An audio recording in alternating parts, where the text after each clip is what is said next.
Ça va savoir. Alors, je vous passe un petit extrait. Vous verrez, c'est Ludovic Malot, c'est un économiste qui est interrogé par Borowski Mike.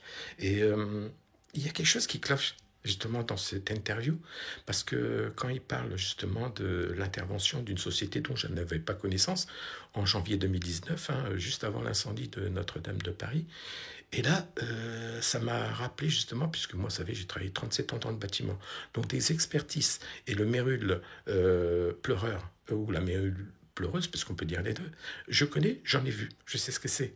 Donc, je vais vous expliquer techniquement qu'il y a quelque chose qui cloche. Société Aubria d'Épinal, au chevet de Notre-Dame. Qu'est-ce qu'elle fait, cette société? Alors, cette société est spécialisée dans l'extinction des nuisibles. Champignons, mérules, ces choses-là. Donc, traitement de l'humidité, etc. Et il se trouve que cette entreprise est intervenue à Notre-Dame pour soi-disant traiter un problème de mérule. Une mérule, c'est un champignon qui se développe dans un contexte humide. Et cette société est donc intervenue. Un champignon qui, depuis l'an 1200, n'est jamais apparu dans les poutres de Notre-Dame, hein, mais il est apparu en 2019. Voilà. Voilà, en gros. Voilà, exactement. C'est comme si la forêt, comme on l'appelle, était attaquée soudainement par des champignons, et notamment la mérule. On ne trouverait certainement pas la mérule dans les poutres de Notre-Dame. Alors, on montre comment ils ont aspergé de leurs produits les employés de... Voilà, ça c'est les employés de Aubria sur les poutres de Notre-Dame. Vous voyez, ils aspergent. Et ils ont fait... Et l'article date de janvier 2019. L'incendie est quand? C'est avril 2019, c'est ça? Oui, c'est ça. Bon.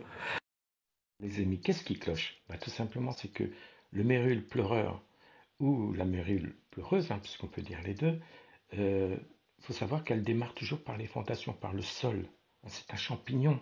Champignon, ça ne pousse pas comme ça en hauteur. Il faut qu'il aille chercher de l'humidité. Alors, ça arrive souvent qu'il y ait des fuites, etc. Donc, ça prolifère et ça accélère en fait le développement du champignon. Mais généralement, ça démarre toujours par la base d'une construction.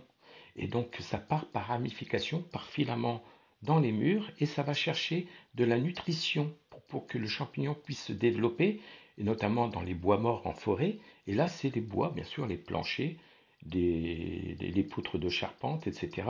Et ils vont en fait se nourrir et absorber le suc, la matière nutritive du bois pour pouvoir se développer. Ça crée ce genre de boule, en finale, ce qu'on appelle la fleur du champignon. Bien souvent, elle est blanche quand elle est toute jeune, et après, elle brunit légèrement quand elle vieillit.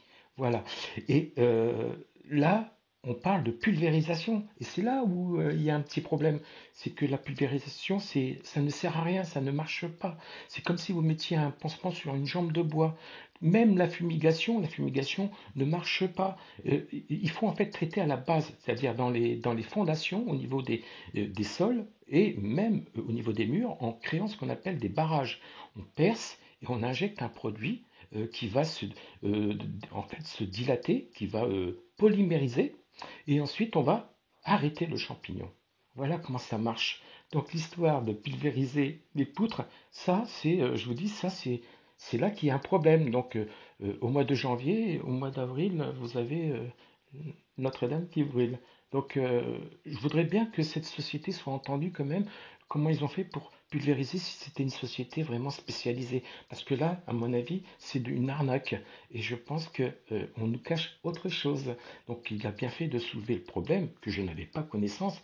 Et je vous ai donné la partie technique. Maintenant, vous faites votre propre avis. Moi, j'ai fait la mienne. Techniquement, je sais que ça, c'est du vent. Voilà. Donc le mérule se traite à la base, par polymérisation. À bon entendeur, et ça va savoir.